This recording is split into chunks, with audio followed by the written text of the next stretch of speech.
Reddy gas కొరతకు సంబంధించి కేటీఆర్ మీడియాతో మాట్లాడుతున్నారు. లైవ్లో చూద్దాం.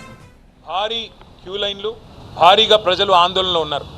రాష్ట్ర ప్రభుత్వం ఏమో కేంద్రం సహకరించట్లేదు, సప్లై లేదు, ఇబ్బంది ఉంది, కేంద్రం ఏమీ చేయలేకపోతే మేమేం చేస్తాము, పెట్రోలియం శాఖ మరి కేంద్ర ప్రభుత్వ ఆధీనంలో ఉంటుందని చెప్పి రాష్ట్ర ప్రభుత్వం తప్పించుకునే ప్రయత్నం చేస్తూ ఉంది.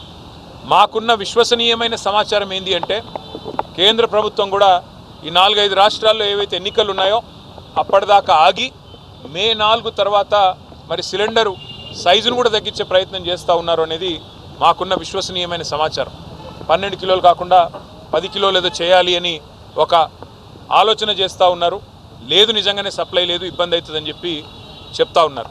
కానీ నిజానికి ప్రజలకు వాస్తవాలు తెలియనీయకుండా, ప్రజలకు వాస్తవాలు చెప్పకుండా మభ్యపెట్టి ఇబ్బంది పెట్టి సామాన్య మధ్యతరగతి ప్రజలను రెండు ప్రభుత్వాలు కలిపి గోసబుచ్చుకుంటా ఉన్నాయి.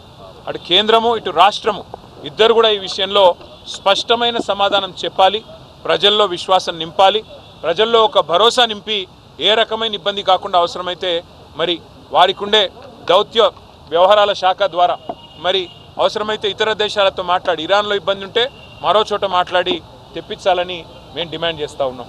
ముఖ్యంగా సామాన్య మధ్యతరగతి ప్రజలు ఇందాక నేను చెప్పినట్టు ఆంబోతుల కొట్లాటలో లేగలు బలైనట్టు సామాన్య మధ్యతరగతి ప్రజలు ఇవాళ ఇబ్బంది పడుతూ ఉన్నారు.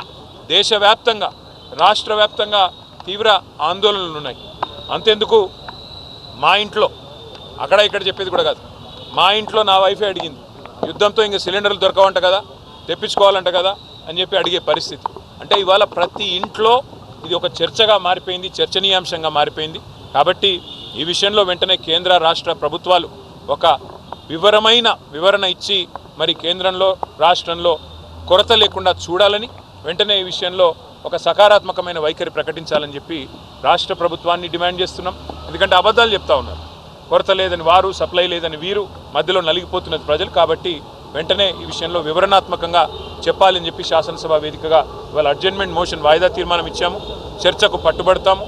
ప్రభుత్వం స్పందిస్తే మంచిది, స్పందించకపోతే తప్పకుండా ప్రజల తరఫున ప్రశ్నలు అడుగుతూనే ఉంటాం, నిలదీస్తూనే ఉంటాం. Thank you.